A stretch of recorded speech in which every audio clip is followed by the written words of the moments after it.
Selamlar, hoş geldiniz. Umarım çok çok iyisinizdir. Ağustos ayı mektupları ile karşınızdayım. İki zarf oluşturdum sizlere. Lila zarf ve sarı zarf. İstediğinizi seçebilirsiniz. Bakalım sevdiğiniz kişi size neler söylüyor? Neler itiraf ediyor? Ben Lila'dan başlıyorum.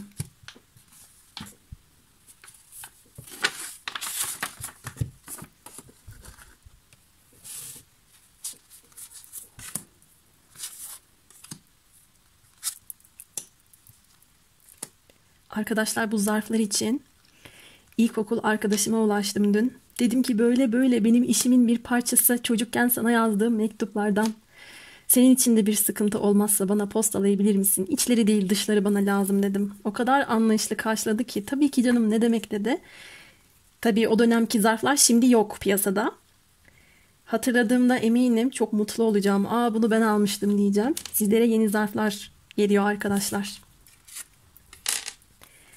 Yeni yeni güzel güzel zarflarla mektup okumalarınızı yapacağım sonbaharda.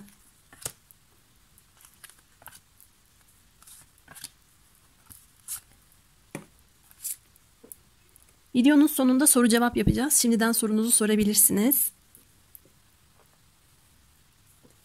Evet, her zaman olduğu gibi bu kişinin hayatında neler varmış ve genel enerjisi neymiş? Bir bundan başlayalım bakalım.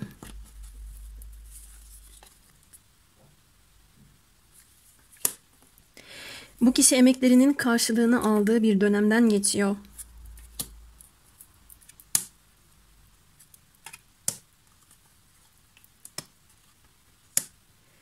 Yengeç etkisi baskın geldi enerjisinde. Yengeç burcunun enerjisini görüyorum ve bir A harfine işaret ediyor kartlar. Geçmişte yaşadığını söyleyemem. Geçmişte verdiği emeklerin karşılığını an enerjisinde almaya başladığı bir enerjisi, bir durumu yansımış. Bunun çok duygusal bir mevzu olduğunu da görmüyorum. Daha çok anne teması, ev, yuva teması ya da kariyer noktasıyla bir bağlantısı var. Kendisine bir takım teklifler geliyor olabilir. Bu teklifleri değerlendirmiş ya da değerlendirmek üzere olabilir. İletişimle ilgili bir meslek alanının ya da iletişimle ilgili an enerjisinde bir durumunun olduğunu görüyorum. Heyecanlı ve hevesli çıkmış. Duygularında bir coşma var. Romantik hissettiğini görüyorum kendisini. Ya da son dönemlerde, son günlerde daha duygusal, daha şiirsel yaklaşıyor olabilir hayata. Bakış açısı o yönde olabilir. İfadeyle ilgili, boğaz çakrası ile ilgili bir enerjisini de görüyorum. Pek çok konuda belli başlı durumları tamamlamış. Ben artık işlerimi iyi yaptım, mükafatlandırılmaya layık olduğumu düşünüyorum. Zafer benimdir dediğini görüyorum ve pek çok şeyin keyfini çıkardığı bir güncel enerjisi var. Merdiven basamaklarını bu kişi yavaş yavaş sabırla tırmanmış. Şunu hissettim. Son bir ya da iki basamak kala ufak tefek aceleler, sabırsızlıklar yaşıyor. Bir ev gündemi olabilir, ev alma, ev satma, farklı bir eve yerleşme olabilir. Aynı zamanda korumaya ya da korunmaya ihtiyaç duyan bir kişi gündeminde olabilir. Kendisi de bu olabilir tabii ama ben bunun da üstesinden gelebildiğini görüyorum. Yabancı dilini geliştiriyor olabilir ya da dediğim gibi konuşarak yaptığı bir meslek alanı varsa son dönemlerde iletişim kurduğu kişilerle mevcut durumda başarılı olduğunu görüyorum. Artık zirveye geldim dediği çıkmış. Zaten şunu da gösteriyor. Buradaki 63 topladığımda 9 yapıyor. Bu kişi için bir evre bitiyor, başka bir evre başlıyor. Ve daha sağlam, daha istikrarlı, daha güven odaklı, daha konforlu bir bölgeye geçiş yapacağını da görüyorum. Bu kişinin hayatında kibirli insanlar olabilir. Kibirli insanların kendisine yansıması şu şekilde yansımış. İnsanlar ben bir şeyleri başardığımda beni böyle burnu havada ya da kibirli değerlendiriyorlar ama tam tersi onlardan bana yansıyan enerji bu dediğini görüyorum. Bu kişi anın enerjisini kendi motivasyonunu da değerlendirerek, yükselterek, tüm potansiyelini kullanarak güzel bir şekilde kullanıyor arkadaşlar. Bu enerjinin farkında olan bir birey olarak da gördüm ben. Zamanında ulaşılması güç şeyler diye düşünüyorsa şu anki hedeflerine bunlara ulaşmanın verdiği bir keyfi de yaşıyor.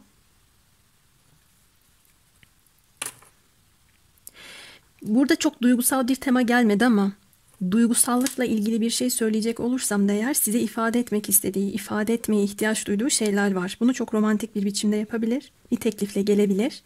An enerjisinde bunu her ne kadar sabırsız hissetse de iyi yapılmış bir işle taçlandırmak istediğini görüyorum. Derme çatma bir şey yapmak istemiyor ya da üstünkörü bir yaklaşımda bulunmak istemiyor. Sizi de koruyup kollamak gibi az önce bahsettiğim şekilde duygularını size açıp size bir teklifle gelmek gibi bir niyeti de olabilir. Tabii bu durum daha çok düşünce ve duygusunda karşımıza çıkacak bir şey. Bunun dışında baktığım zaman orada bir boğa burcunun kartı da var. Yengeç ve boğa etkisi baskın gelmiş bu kişinin enerjisinde. Bir düzen oturtmaya çalıştığını görüyorum hayatında. Bir iş görüşmesi yapmış, yaşamış olabilir. Bunda başarılı olacağını gördüm. Dediğim gibi bir ev konusu, bir ev gündemi varsa artık burada kişisel gücünü eline aldığını hissettiğini görüyorum.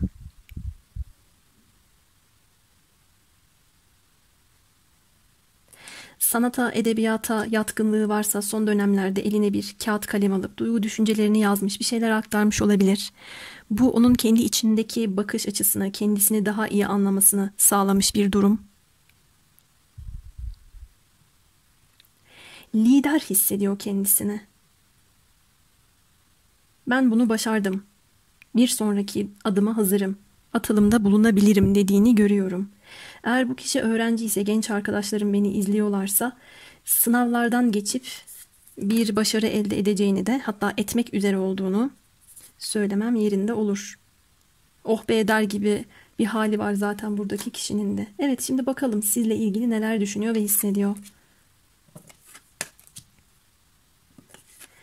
İçinde bir sabırsızlık olsa da yine de sabırla yaklaşmaya çalıştığını gördüm. İletişim kurma isteği burada da gelmiş.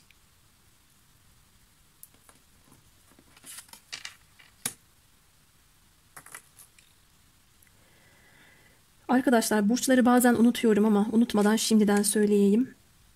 Burada da hava ve toprak gruplarımız geldi. Siz ya da karşınızdaki kişi. Bu açılımlarda burçlar çok önemli değil ama önem veren arkadaşlarım olabildiği için söylüyorum şimdiden. Bu kişi sizi düşünüyor, merak ediyor, takip ediyor. Özellikle de ben burada yıkılmış, bir anda bitivermiş durumlar gördüm. Bu kişiyle devam eden sorunsuz bir ilişkiniz varsa bu açılım size çok uymayabilir. Diğer zarfı dinlemelisiniz.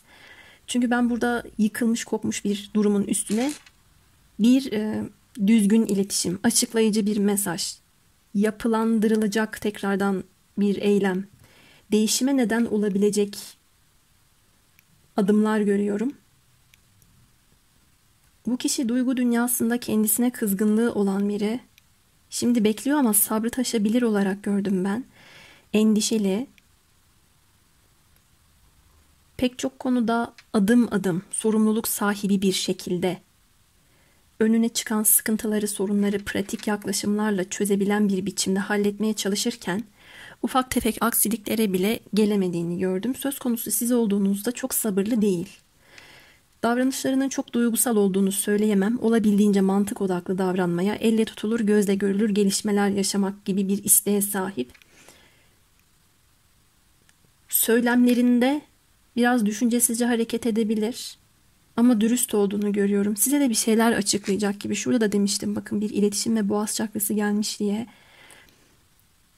Sizi o kadar çok kıskanıyor ki alıp bir evin içine hapsetmesi ya da buradaki adamın yaptığı gibi, bakın, omzuna alıp götürmesi gibi gizli bir tutkusu var. Gece başını yastığa koyduğunda stres, anksiyete, pişmanlık, utanç, suçluluk gibi duygu durumlarına fazlasıyla kapılıyor. Ben bu açılımda şunu gördüm Nila Zarf'ta. Bu kişi bir şey başına gelmeden gelmiş gibi önceden düşünüp kendisini dolduruşa getirip şöyle olduğunu varsayıyorum, o zaman benden nasıl bir tepki çıkar? Ya da şöyle yaptığımı varsayıyorum, o zaman karşımdaki kişiden nasıl bir tepki alırım gibi biraz böyle hayaller kurduğunu gördüm. Çünkü bunlara göre bir takım stratejiler belirleyecek gibi de gelmiş. Uyku düzeni iyi olmayabilir. Günlük hayatında başarıdan başarıya koşuyorken ya da pek çok şey düzenlemenin, pek çok şeyi halletmenin verdiği sevinci, o zafer duygusunu yaşıyorken yani akşam olduğunda, gece olduğunda duygular gün yüzüne çıkıyor. Kendisini tuttuğu, kendisini kontrol etmeye çalıştığı her şey yüzeye çıkıyor. Değişime neden olabilecek güçlü bir itiraf edebilir size. Böyle bir itirafta bulunabilir. Aranızdaki durumlar yıkıldıysa bu yıkıma ne sebebiyet verdi, bunu izah edebilir. Ya da bekliyor, bekliyor, bekliyor. Ben aslında sabretmeye çalıştığını görüyorum bir taraftan ama o kadar da sabırlı değil dediğim gibi. Bir anda harekete geçebilir. Yeter artık sabrım taştı diyebilir. Bu arada sizden de bir adım bekliyor. Sizden adım gelmedikçe kendi içinde biraz daha merak duygusunun yoğun olduğunu görüyorum. Siz ona adım atın diye çok bir kurnazlık enerjisi yok ama siz ona adım atın diye çeşitli yollar ya da yöntemler deniyor da olabilir. Burada art niyet ya da kurnazlıktan bahsetmiyorum. Öyle bir durum yok. Mevcut stresini azaltmak amacıyla buna ihtiyaç duyduğunu görüyorum. Bu kişi duygularından ziyade düşüncelerini dile getirebilir size. Duygularının olduğunu da görüyorum. Ama duygularını daha geri planda yaşamayı tercih ettiği de çıkmış. Ve çok yoğun bir hayal kurma ve kıskançlık enerjisi aldım. Buradaki kişinin pantolonu da asker pantolonu gibi. Her şeyi çok analitik bir şekilde düşünüyor olabilir. Gecikmelere ya da emek verdiği konularla ilgili son dakika problemlerine tahammülü yok.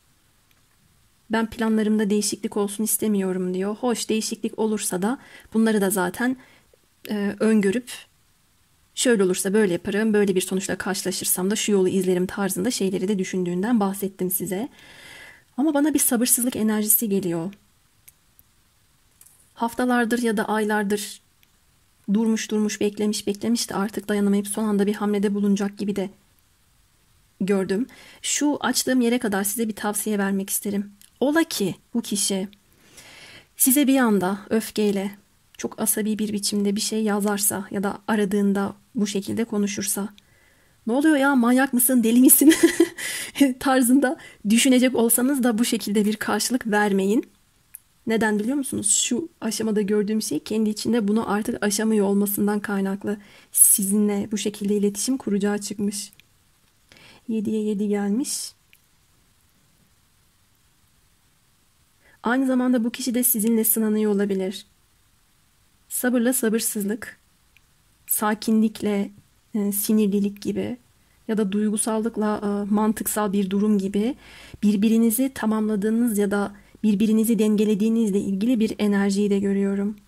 Sizin daha anaç, daha şefkatli, korumacı bir yaklaşımınız varsa bunu da özlemiş olabilir. Şurada bir ev teması gelmişti. Bu kişinin genel enerjisinde, kendi evindeyken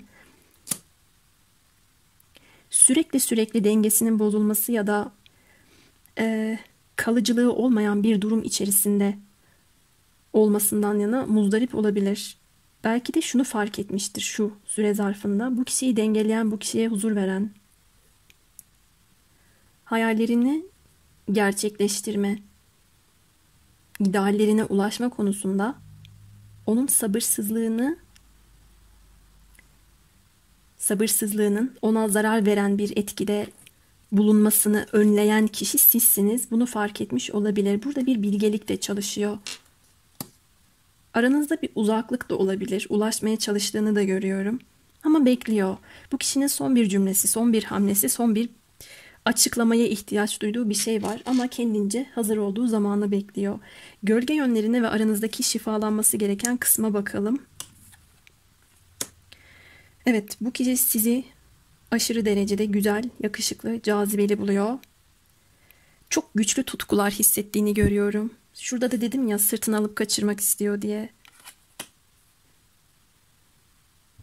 Şu an benim gözümün önüne ne geldi biliyor musunuz? İzlemem etmem de ama hani bazen böyle Türk filmlerinde falan kabadayı erkekler bu şekilde davranıyor, yani kadınlara alıp kaçırma gibi. Öyle bir tema var burada. Sizi konuşturmak bile çok istemiyor. Bir dakika, benim dediğim olsun, benim gücüm geçsin ya da senin bendeki etkin çok güçlü. Ben bunu bir şekilde yönetip kontrol edemiyorum. Burada otorite, hakimiyet bende olsun tarzında alt planda gölge özellik olarak böyle bir durum çalışıyor. Bu hem şifalandırılması gereken bir durum hem de ona etkiniz açısından gelmiş. İyileştirilmesi gereken şeye baktığımda cazibe kartı. Hani bunun iyileştirilmesi Şöyle olabilir. Eğer bu kişi sizi cazibeli görüyorsa ve siz bunu henüz açığa çıkarmadıysanız çok takıntılı bir biçimde bunu istiyor da olabilir, güçlü bir biçimde. Ya da diyelim başkalarına karşı çok cazibeli olduğunuzu görüyor ya da bir fotoğrafınıza bakıyor. O şekilde bir kıskançlık enerjisi açığa çıkıyor. Kendi içindeki güç ayarları bozuluyor. Her şeye hakim olma isteği artıyor. Şifalanması gereken şey yine sizden ona ayna etkisi olarak kendisine gidiyor şeklinde gördüm ben. Yoksa cazibenizi şifalandırın tarzında bir şey söyleyemem. Kırmızı enerjisi de çok fazla. Kök çakrayı verir. Kök çakra da cinsellik, materyalizm, parayla ilgili olan bir durumu da bize söyler. Bu kişi bu arada o da eksik kalmasın, onu da söyleyeyim. Para kazanma noktasında da farklı yollar deniyor olabilir. Ya da sabit bir gelir elde etme ya da umudunu bir yere bağlayıp oradan bir başarı yakalamak gibi, kendisini daha güvende hissetmek gibi bir duruma da odaklanmış olabilir. Orada da bir güç elde etme isteği çıktı. Peki arkadaşlar, bu kişiden size bir adım gelir mi bakalım. Düşünüyor sizi. İletişim kurma düşünceleri de var.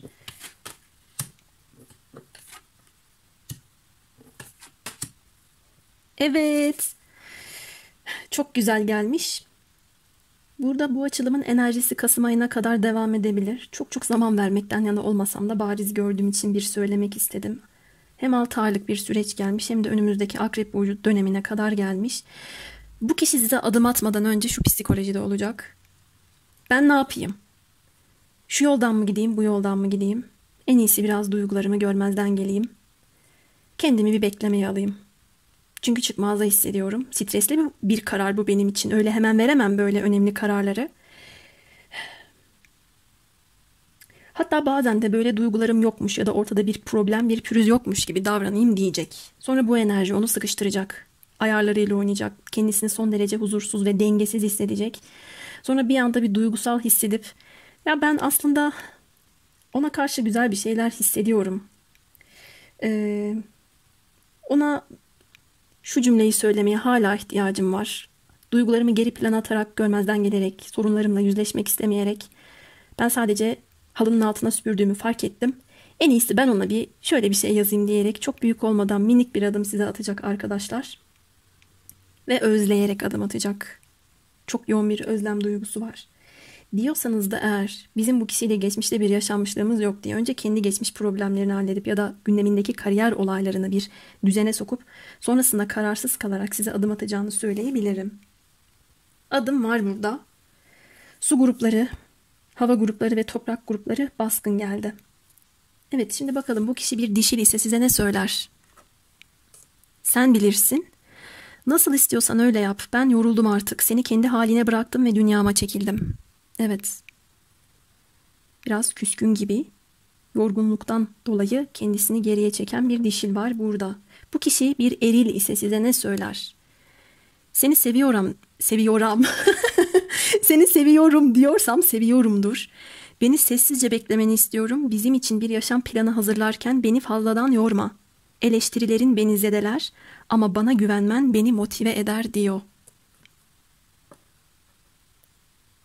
Seni kaçıracağım diyorsam kaçıracağımdır. Öyle de yorabiliriz. Peki şimdi soru cevabınıza gelelim. Bakalım neymiş? Açıyorum. Daha iyi bir şey var dedi. Artık ne sorduysanız daha iyi bir yol, daha iyi bir yöntem. Belki de sen bilirsin demekle olmuyor. İki kişi arasında kaldıysanız belki de bu kişi değil başka birini söylemeye çalışıyordur.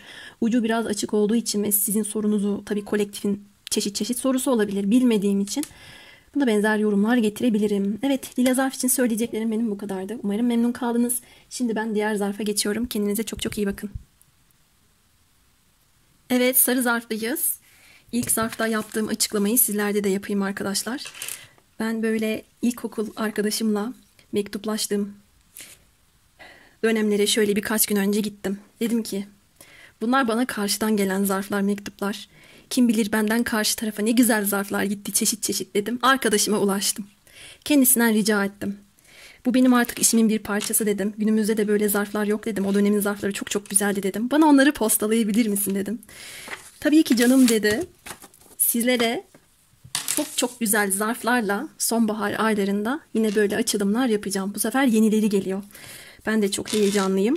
Kim bilir onlarla karşılaştığım zaman unuttuğum şeyleri hatırlayacağım. Aa, bunu ben almıştım, şu zamanda almıştım diyeceğim. Kırtasiyeye gidip gidip alıyordum. Ne güzel anlardı. Böyle sizlerin de hiç mektup arkadaşı oldu mu bilmiyorum ama çok keyifli oluyor. Tabii küçüğüz. Abuk subuk şeyler yazmışız ya da hiç büyütülmemesi gereken şeyleri konuşmuşuz. Okudukça da gülüyorum ama çok hoş bir duygu. Evet, şimdi bakalım. Sevdiğiniz kişinin, aklınızdaki kişinin genel enerjisi, hayatında neler var? Sizle ilgili duygu düşünceleri, tutkuları, arzuları. Bu ilişkideki iyileştirilmesi gereken yanlar, yönler, gölge taraflar nelerdir? Size adım atar mı? Atarsa bu nasıl bir adım olur? Size bir şeyler söylemek isterseniz söyler ve yorumun sonunda bir soru cevap yapacağız. Şimdiden sorunuzu sorabilirsiniz. Bir duraksadım. Sol kulağım ve sol yanağım şu anda o kadar çok yanıyor ki. Niye böyle oldu hiç bilmiyorum. Of. Sol bizim dişil enerji tarafımızdır. Dişiller mi yanıyordur nedir? Bakın bu zarfta da kumdan bir kalp var ve ayak izi var. Bu da dişil arkadaşlarımın kalbine, erillerin cayır cayır yanan o kumdan ayak izi olabilir. Şu an benim sol tarafım yanıyor. Ve bu açılımı da aşırı merak ettim. Nasıl bir açılım olacak? Evet, haydi başlayalım.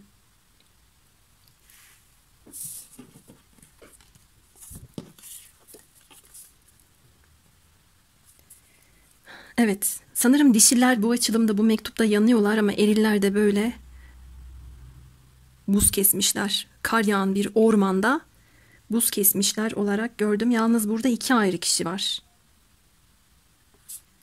Bu ikinci zarf biraz daha detay istiyor gibime geldi şimdiden. Oo. Ve run kartımızda da ateş gelmiş zaten, Kavuna Kenaz.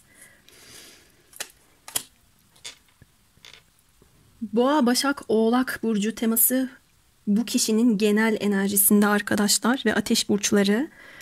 Siz ya da bu kişi olabilir. Bu kişinin hayatında ve genel enerjisinde neler var diye baktığımda kariyer odaklı olduğunu gördüm. İlk olarak gözüme çarpan şey bu oldu. Çevresinde kibirli, küstah insanlar olabilir, nankör kişiler olabilir.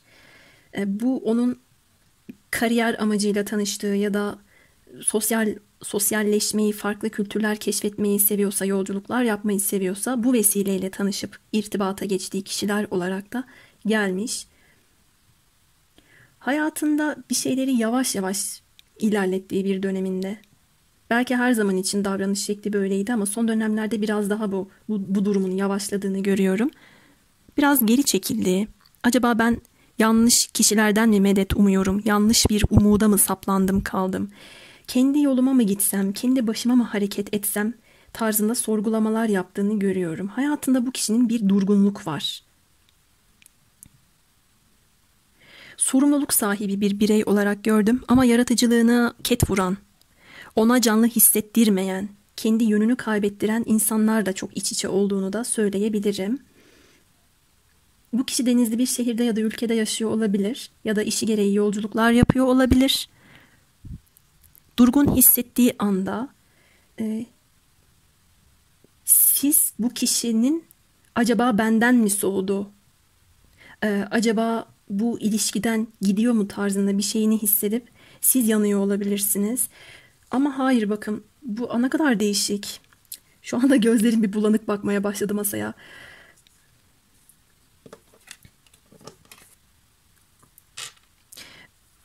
Oğlak burcu sembolizması olarak kuyruğu balık. Bakın şurada da bir balık var.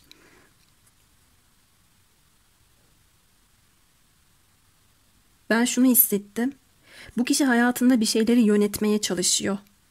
Duygu dünyasını da bir düzene sokmaya çalışıyor. Ama hayatında her şey o kadar kendi iç dünyasından daha farklı ki.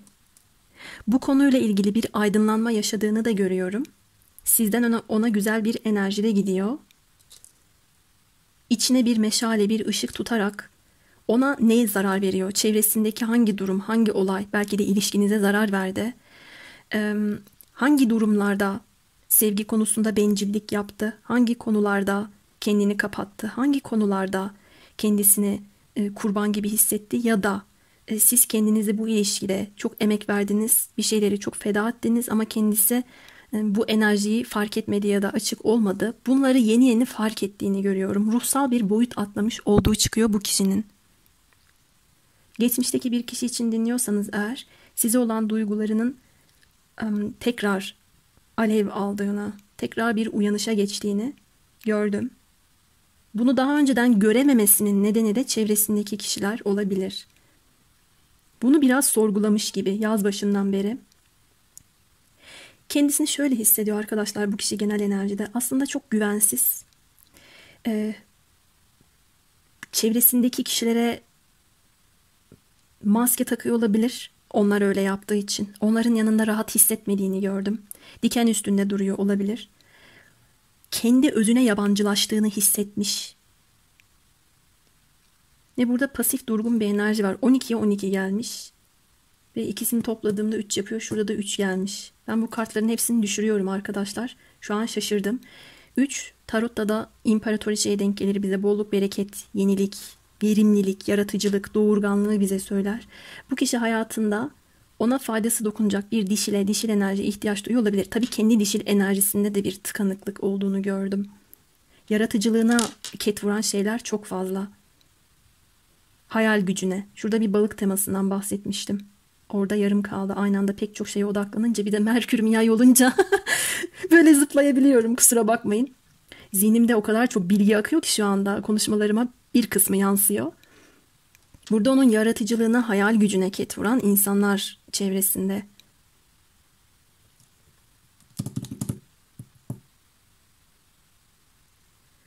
Ama o ışık içine düşmüş bu kişinin. Enerjisini tekrar harmanlamanın yollarını, yöntemlerini arıyor. Kim olduğunu sorguluyor. Varoluşsal bir sorgulama içinde. Öyle bir şey vardı değil mi sosyal medyada, bir tane çocuk. Ben neyim, ben bir kek miyim? Ona da çok gülmüştüm ilk çıktığında. İşte bu kişi de şu anda böyle kibirli insanların, burnu havada kişilerin, hiçbir şeyi beğenmeyen, belki insanları aşağılayan, hor gören, küçük gören kişilerin arasında böyle sorgulamalar yapıyor. Ben kimim? Benim bu insanlar arasında işim, yerim ne? Hadi bu insanlar arasında kariyer, iş sebebiyle varım da mutlu muyum? Ben onlara bunları katıyorum da onlar bana ne katıyor? Tarzında sorgulamalar içinde olduğunu görüyorum. Şuraya tekrar döneceğim. Zarfı elime ilk aldığımda sol kısmıma ateş bastığından size bahsetmiştim. Bu zarfın üstünde bir kuma basılmış ayak izi var demiştim. Ama bu kişi şu anda kara basıyor. Belki de üşüdü. Tabii bu daha yani tutup da tekrar kalbinize basmaya ihtiyacı var gibi bir yorum yapmayacağım ama belki sizin hayatınızdayken daha sıcak hissediyordu kendisini ama şu anda üşüyor, tir tir titriyor ve bir bölünme yaşıyor olabilir içinde. Kendine yabancılaşmış, kendine küsmüş olabilir. Köklerini kaybettiğini düşünüyor olabilir. Sisli, puslu bir ormanda. Burada yalnız kalmış gibi, yolunu yönünü kaybetmiş gibi hissettiğini görüyorum. Ne kadar değişik çıktı. Ben şurada bir tembellik yazıyor ama bu kişinin enerjisinde bir tembellik algılamadım. Tam tersi, çevresindeki insanlar hazırcı, tembel olabilir. Bu kişi çalışkan ama sorumluluklarının bilincinde. Ama tabii şöyle, canı bir şey yapmak istemiyor olabilir. Size olan sevgisini de kabullendiği bir dönemde. Ben aşırı merak ettim. Hemen şuraları açacağım. Sizle ilgili duygu düşüncesi neymiş? Evet, aşık doğrudan geldi zaten. Ya da aşka hazırlıyor kendisini.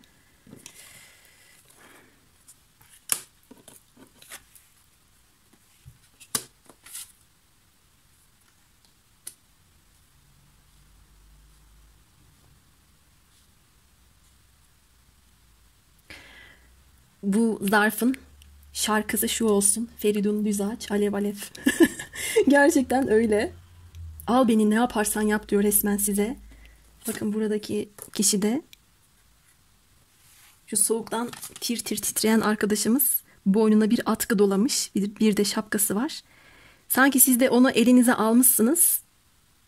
Burada hınzır bir gülümsemeden söz edemesem de hoş bir şekilde gülümsüyorsunuz ama bu kişi al beni ne yaparsan yap, kendimi sana bıraktım, artık bazı şeyleri kabullendim, hatta senin beni bağışlamana, bana tekrar açık kapı bıraktığını görmeye ihtiyacım var diyor sizin için. Düşünceleri böyle.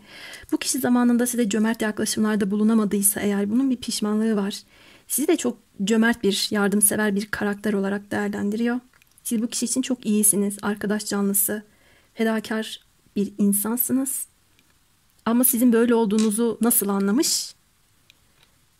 İğrenç insanların arasında anlamış. Şurada bahsettiğim gibi kibirli, hor gören, küçümseyen. Bir de şey vardır ya, ben nefret ederim öyle insanlardan. Her şeyle dalga geçmek için bir malzeme bulma arayışı içinde olan. Öyle de diyesim geldi. Böyle kişileri göre göre sizin kıymetinizi anladığını görüyorum. Size borçları olduğunu düşünüyor olabilir. Her şeyden öte sevgi borcu, minnet borcu. Yaptığınız iyilikler size geri dönmediyse en azından bunları size açıklamaya dair bir borçlu hissediyor olabilir. Bu konuda samimi olduğunu görüyorum. Güzel ve yeni bir şeylere başlama düşüncesi içerisinde olduğunu görüyorum. Bu kişiden bir aşk adımı alabilirsiniz, bir şeyler yazabilir size. Onun iç dünyasında bir şeyleri uyandırmış olduğunuz da çıkmış. Ya siz ya da o, ellerinizi kollarınızı çok fazla kullanarak yaptığınız bir iş alanına sahipsiniz. O şu anda çok meşguldür, çok çalışıyordur diyerek biraz daha bekleme modunda tutuyor kendisini ama kendisi de çalışırken arka planda sizi çok fazla düşündüğünü görüyorum. Bu kişinin bakış açısına göre bu kişi sizin ellerinizde şekillenecek. Sizin becerinizle, belki bir şeylerin tamir olunabileceğini düşünecek bir birey. Al beni şekillendir diyor. Şurada da demiştim ya, al beni ne yaparsan yap diye. Burada da tahta bir adam var sanki, yoğuntulmuş. Bakın burada da aynı işlemler söz konusu sanki. Bir şeyleri oyuyorlar, düzeltiyorlar, şekil veriyorlar, biçim veriyorlar. Bu konuda samimi olduğunu gördüm.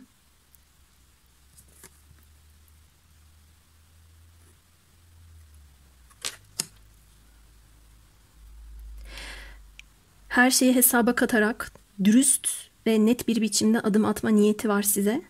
Bakın şurada da bir Yunus dikkatimi çekti. Balık, çok burada su enerjisi almadım ama bir balık burcu teması olabilir arkadaşlar. Yengeç ya da akrepten ziyade daha çok Koç, Aslan, Yay, Boğa, Başak, Oğlak'la başladık. Size tutkuları çok yoğun ama şöyle hissediyor. Ben ona adım attığımda bu sefer o kendisini geride tutacak. Savunma moduna geçecek. Kendisini, inançlarını, düşünce ve duygularını savunacak diyor. Siz ona göre kendinize çok güvenen, zeki, yetenekli, bağımsız birisiniz. Kediniz olabilir, kedi seviyor olabilirsiniz. Ya da size içinde bir hırçın kedi var, bir de daha ılımlı bir kedi var şeklinde değerlendiriyor. Ya da bir vahşi kedi, leopar falan. Bir de evcil kedi olarak değerlendiriyor olabilir. Size adım attığında acaba hangisi çıkacak? Biraz böyle bunun düşünceleri içerisinde ama yine de olsun diyor. Ne çıkarsa çıksın. Ne kadar bu benim adıma stresli bir karar olursa olsun, senin tutkuna, senin ateşine, senin şu buz kesmiş halimden beni sıyırmana, beni eritmene ihtiyacım var dediğini gördüm. Çünkü hayatında bir bereketsizlik var. Şimdi burada bir bencillik mi var? Doğrudan bir bencillik olduğunu söyleyemem. Haydi gelelim bu ilişkideki iyileştirilmesi gereken yanlara, yönlere. Gölge yanlar nelermiş? Arkadaşlar, siz bu kişiyle bağlantıdayken ya da kalp çakrası çok aktif çalışıyorken, sizde sevgi verme konusunda çok cömertken bu kişi size karşı bağlantısız kalmış. Şu anda da siz kendi sınırlarınızı koruyup belki de kendi değerinizi bildiğiniz ya da artık öyle lüzumsuz fedakarlıklar ya da enerji vermemem gereken yerde bol bol benden gittiğini gördüğüm durumlar olmasın bir zahmet dediğiniz nokta gelmişken, tam tersi bu kişinin bu sefer bu bağlantıya ihtiyaç duyduğunu gördüm. Ruhunuzda bir boşluk kalmış sizin. Siz bunu kendi kendinize tamir ederek ya da benim tek başıma yapamayacağım bir şey yok, ben kendime inanıyorum, ben kendimi akışa bıraktım, sana güvenip sana inanarak bunu yapmıyorum demiş olabilirsiniz. Ama bu kişinin size ihtiyaç duyduğunu görüyorum. Benim açılıma başlamadan sol tarafımdaki yangı dişil arkadaşların yanışı, ama sizin bu süreciniz geçmiş. Şu anda yanan eril taraf gördüğüm kadarıyla. Siz bunu kendi kendinize halletmiş olabilirsiniz ama ben eril arkadaşların, özellikle de çevresindeki kişilerle bunu tek başına aşamayacağını, size ihtiyaç duyacaklarını ve duyduklarını görüyorum. Şifalandırılması gereken nokta da bu. Ya da şunu söyleyebilirim tavsiye açısından. Eğer siz hala içinizde bölük pörçük, yarım yamalak bir şeyler varsa, yine de ama ben bu düşmanlaşma, bu fazla dik başlı halde olmaya, sana benim ihtiyacım mı var tarzındaki yaklaşımlarıma devam edeceğim diyorsanız, bu enerjiden biraz sıyrılmanız lazım. Gölge özellik açısından bunu da söyleyebilirim. Peki, geliyorum bu kişinin adımlarına. Değnek sekizlisi. Çok hızlı bir şekilde bir iletişim, bir adım. Artık dayanamayarak bir hamlede bulunabilir. Bir yolculuk da yapabilir. Kader çarkı, yolculuk dedim. Evet. Belki ruhsal yolculuk, belki de bir yerden başka bir yere gitme gibi. Burada da adım var arkadaşlar. Yeni ve taze bir başlangıç diyor. Bu açılımda yenilik kelimesine çok dikkat ettim ben. Yeni bir evre, yeni bir başlangıç, yeni bir duruma geçiş var. Sorumluluk alarak ilerlemesi gerektiğini biliyor. Ciddi bir niyetini görüyorum. Ciddi düşünüyor sizinle. Sizinle olmanın memnuniyeti içerisinde zaten. Havada asılı kalmış olan durumları da netleştirecek bir adım atabilir. Hayatında yeni bir amaç belirleyerek sizi de fırsat olarak gördüğünü görüyorum. Bu şekilde bir ilerleme durumu var. Çünkü bu kişi siz olmadan hayatında bir fırsat, şans, bolluk, bereket enerjisi olmuyor. Şurada bir ay gelmiş, şurada bir dünya temamız gelmiş. Kova burcunda dolunay yaşadık daha yeni. Bakın 12'ye 12, belki ona işaret ediyordur. Bu dolunayla beraber kendi içinde ya ben artık bir şeyleri halledeyim, bir yola koyayım tarzında bir enerji hissettiğini görüyorum. Ateş enerjisi çok fazla. Koç, aslan, yay. Tam da aslan burcu dönemindeyiz. Bu kişiden bir haber alabilirsiniz arkadaşlar. Aradaki belirsizlikleri kapatmak isteyecek. Çok güzel geldi. İki zarfta da adım gördüm. Evet, şimdi bu kişi bir eril ise size ne söyler bakalım. Seni arayacağım. Yine 3 gelmiş bakın. Şurada bir yorum yapmıştım ben. 3 diye. İşime gücüme yoğunlaşmışken bile arka planda sürekli seni düşünüyorum. Ya bu kadar olabilir. Ben şurada bu yorumu yaptım. Seni arayacağım ama bu benim için artık kaçamayacağım bir anda olacak. Zamanını ben de bilmiyorum diyor. Evet, arka planda düşünüyor bakın sizi. Aynısını dedim. Aynı cümleyi. İkiniz de elinizi kolunuzu çok kullanarak bir iş yapıyor olabilirsiniz dedim. Evet, arayacak sizi. Mesaj ya da. Bu kişi bir dişil ise size ne söyler? Sana güvenmiyorum. Hemen bir ses tonum değişti bakın. Geceler boyunca nerede olduğunu ve ne yaptığını düşünmekten gözüme uyku girmiyor. Senin haberin var mı? Böyle diyebilir. Bir yeni ay teması. Belki Başak Burcu'ndaki yeni aydır. Şuradaki otlar, çöpler beni Başak Burcu'na götürdü. Zaten Başak da varmış şurada. Eylül ayına kadar dişil arkadaşlarım bu kişiye olan güveninizle ilgili bir sarsılma. Bunu tahmin etmekte zorlanma. Bu kişi samimi bir adım atsa bile yine de güvenleme enerjiniz devam edebilir. Dinleyen eril arkadaşlarım bakın güvenmiyormuş artık ne yaptıysanız. Evet, şimdi soru cevap. Soru cevaba geliyoruz. Affedicilik, affetmek, bağışlamak. Kalp çakrasında burada da bağışlama diyordu zaten. Bu kişi sizin onu bağışlamanıza ihtiyaç duyuyor. Bağışlayayım mı, bağışlamayayım mı, ikinci bir şansı vereyim mi, vermeyeyim mi diye sorduysanız ikinci bir şans dedi bakın. Bağışlayın. Tabii yine siz bilirsiniz. İrade sizin. Kartlar bana ne söylediyse ben size doğrudan o şekilde aktardım. Evet, bugünkü açılımımız da bu şekildeydi. Umarım memnun kaldınız. Bir sonraki açılımda görüşmek üzere. Hepiniz kendinize iyi bakın.